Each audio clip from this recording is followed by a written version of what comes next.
Is this your race bike or your gravel bike? Or is it something right in the middle? I think for a lot of riders, this actually might be the perfect bike. Today we're looking at the Moots Vamoots 33, a bike that blends classic titanium road feel with just enough versatility to ride some light gravel and rough roads. This is a size 56 running a full SRAM Force AXS setup with 4835 chainrings and a 1033 cassette. It's got Enve Foundation 45 wheels wrapped in 32mm Panaracer GravelKing slicks.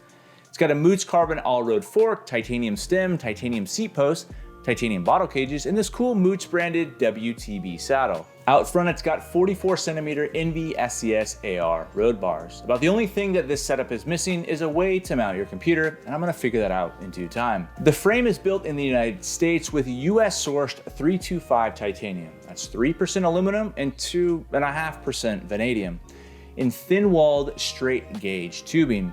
Think of straight gauge like it's like a drinking straw, right? So the wall thickness is the same from one end to the other. And as you see it here without pedals, it comes in at 18 pounds, 12 ounces, which is about 8.5 kilograms, which kind of surprised me. I was actually expecting it to be a little bit heavier. And it makes me wonder just how light you could build one of these bikes. I'm curious, if you wanted to save weight on this build, where would you start? Drop me a comment below and let me know. Assuming money was no object, I'd probably start with wheels, tires, and drivetrain, although the previous generation Force AXS is no heavyweight. Anyways, aesthetically, the Vamoots 33 is classic Moots. Like I said in my Routt CRD video, they're not chasing the new look every 3 years trend. You could ride this for the next decade and it's still going to look like a current Moots. I think there's a lot of value in that. I think it's also worth noting just how cool this finish is. This is the ground swell finish.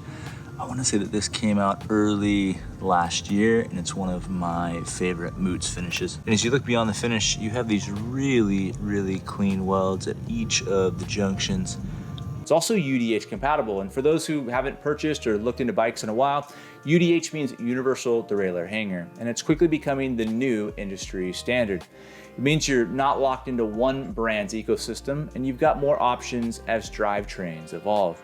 And hey, I mean, there's another option there. Because it's UDH compatible, you might even consider the new Explorer drivetrains. With clearance for 38mm tires, it's not built for crit racing and it's not built for full-blown gravel bikepacking either. It's that sweet spot for riders who spend most of their time on the pavement, but don't want to avoid that dirt road when it pops up. You get a lot of comfort from the way that titanium absorbs road and gravel chatter and enough clearance to open up route options. Now it's worth noting the price. The Vamoots 33 starts at $5,999 for the frame only, and complete builds start at $10,299. For a handmade titanium frame that's built here in the United States, I think that's a pretty solid entry point into the Moots world.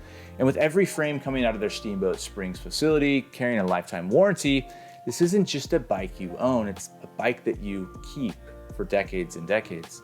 And about that previous generation SRAM Force AXS, it's still an excellent performing group set. And if you're looking to build a titanium bike on somewhat of a budget, I think going with some older groups is not a bad option. I mean, you can really bring down the cost of a full build as you look for these older group sets that still work really well. So over the next few weeks, I'm gonna see how the Vamoots 33 fits into my current lineup, alongside my carbon race bikes, the Routt CRD, and my mountain bike.